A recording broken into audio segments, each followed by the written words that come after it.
sometimes people come to me and say, I want to start a company. And I say, why? They say, oh, I want to make lots of money. I say, forget it. That's not a good enough reason. You will not, most likely you will not succeed. Most people that have started companies because they want to make lots of money, I haven't seen very many of those succeed.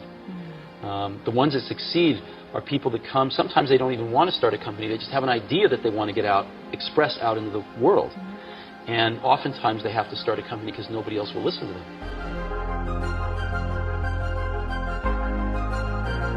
The most important thing, though, I think, is that if you're going to start something new, you have to feel passionate about it, because it's really hard.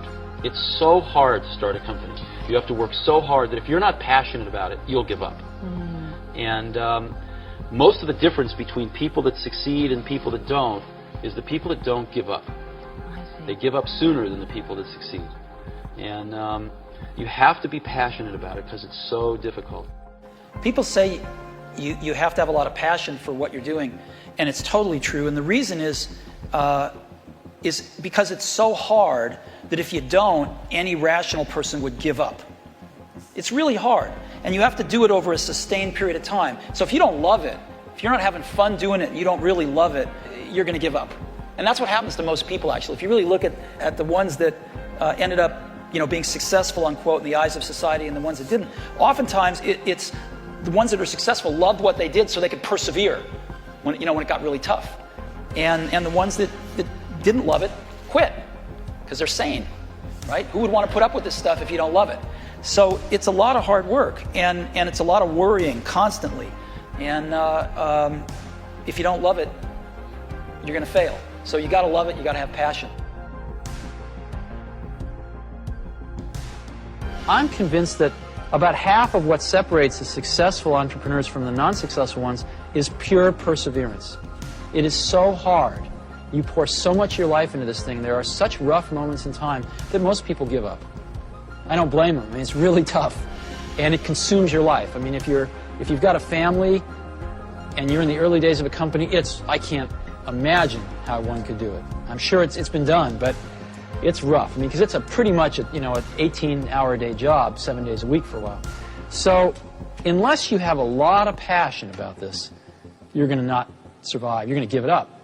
So you got to have an idea or a problem or a wrong that you want to right that you're passionate about. Otherwise, you're not going to have the perseverance to stick it through. We went through that stage in Apple where we went out and we thought, oh, we're going to be a big company, let's hire professional management. We went out and hired a bunch of professional management. It didn't work at all. Most of them were bozos. They knew how to manage, but they didn't know how to do anything. And so if you're a great person, why do you want to work for somebody you can't learn anything from? And you know what's interesting? You know who the best managers are?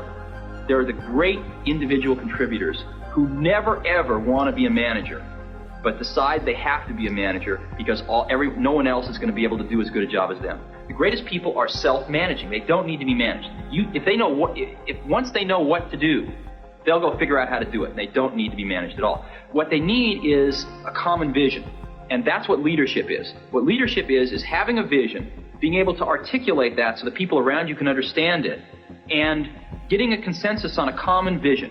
We wanted people that were insanely great at what they did, but we're not necessarily those seasoned professionals, but who had at the tips of their fingers and in their passion the latest understanding of where technology was and what we could do with that technology, and who wanted to bring that to lots of people. So the neatest thing that happens is when you get a core group of 10 great people, it becomes self-policing as to who they let into that group. So I consider the most important job of someone like myself is recruiting. My model of business is the Beatles. They were four very talented guys who kept each other's kind of negative tendencies in check. They balanced each other, and the sum was greater than the total was greater than the sum of the parts. And that's how I see business. Great things in business are never done by one person. They're done by a team of people, and we've got that here at Pixar, and we've got that at Apple as well. And so that's what lets me do this. Well, with the Beatles, when they were together, they did truly brilliant, innovative work. And when they split up, they did good work, but it was never the same. And I see business that way too. It's really always a team. You have to have an extraordinary team because these are you're trying to climb a mountain with a whole party of people. A lot of stuff to bring up the mountain. So one person can't do it. Everybody working at a company wants to do something great.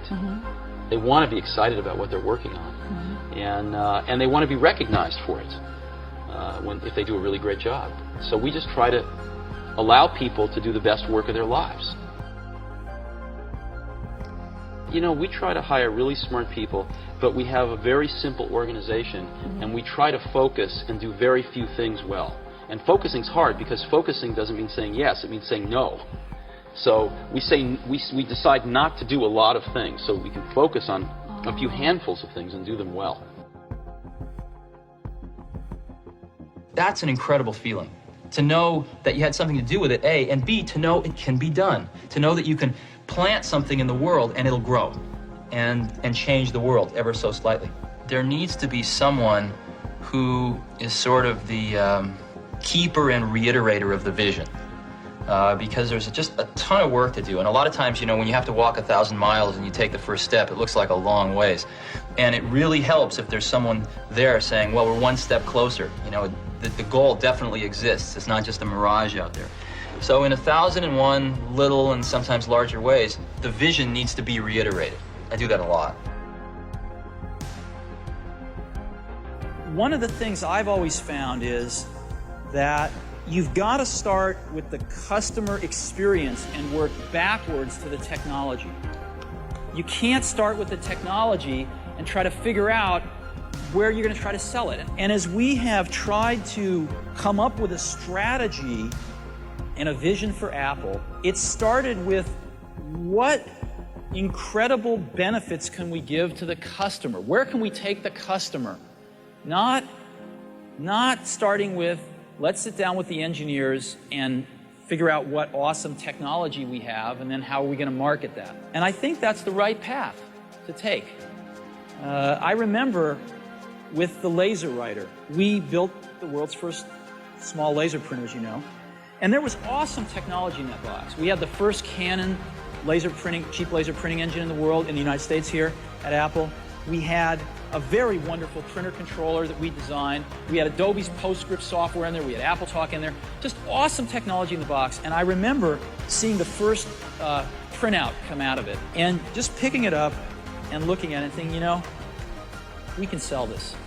Because you don't have to know anything about what's in that box. All we have to do is hold this up and go, do you want this?